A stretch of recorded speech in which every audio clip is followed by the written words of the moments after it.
Thank you, Mr. Chairman.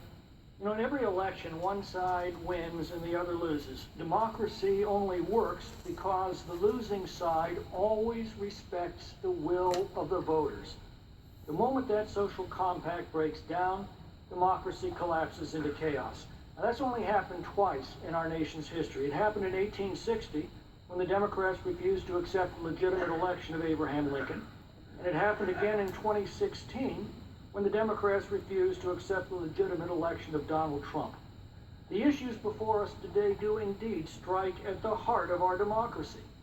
The first calls for impeachment began just days after the 2016 election, and ever since, the Democrats have been searching for a pretext. When the Mueller investigation found no evidence to support the monstrous lie that the president acted in collusion with Russia, the Democrats realized they were running out of time, and suddenly the Ukrainian phone call replaced collusion, Stormy Daniels, tax returns, emoluments, and even tweets as the reason to nullify the election just a year before the next one is to be held. Impeachment is one of the most serious powers with which Congress is entrusted. It requires an overwhelming case of high crime supported by clear evidence that a vast majority of the nation deems compelling.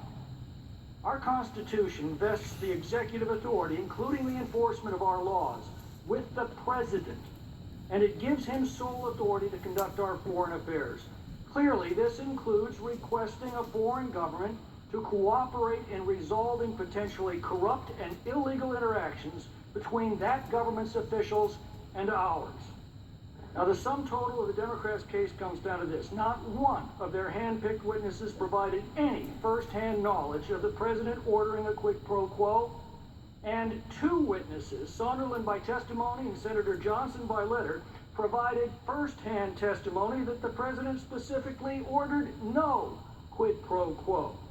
No testimony was provided that the Ukrainian government believed that there was any quid pro quo, but there are ample public statements that its officials did not believe there was such a linkage. In fact, the testimony of their witnesses crumbled under questioning, and we were left with career bureaucrats who admitted that the only evidence they offered was presumption, speculation, and what they'd read in the New York Times. It's upon this flimsy evidence that the Democrats justified nullifying the 2016 presidential election. And it's so flimsy, the Democrats have had to turn our Bill of Rights on its head in order to make it.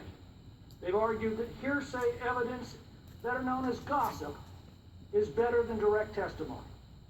They've argued that the burden of proof rests with the accused to prove his innocence, while at the same time denying the defense witnesses permission to testify.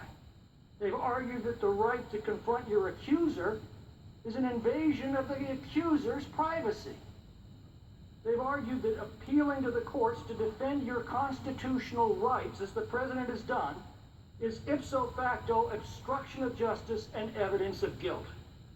They've asserted the power to determine what witnesses the defense is allowed to call. And they've argued that a crime is not necessary to impeach, only impure motives in performing otherwise lawful acts, motives, of course, to be divined entirely by the accusers. These are the legal doctrines of despots, but they're the only ones that can accommodate the case before us today. This is a stunning abuse of power and a shameless travesty of justice that will stain the reputations of those responsible for generations to come. And God help our country if they should ever be given the power to replace our Bill of Rights with the doctrines that they have imposed in this process. Democrats are fond of saying no one's above the law, but they have one unspoken caveat: except for themselves. Now, the Speaker's already short-circuited what should be a solemn, painstaking, thorough, and above all, fair process by ordering her foot soldiers on this committee to draw up articles of impeachment without this committee hearing from a single fact witness. Despite the fact that Mr. Schiff doesn't dare to appear before this committee to defend his work, we're supposed to accept his report at face value and obediently follow the Speaker's orders. As the Red Queen declared, sentence first, verdict afterwards.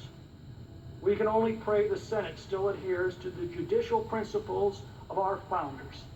And if they do, perhaps then we can begin repairing the damage that this travesty has done to our democracy, our institutions, our principles of justice, our Constitution, and our country.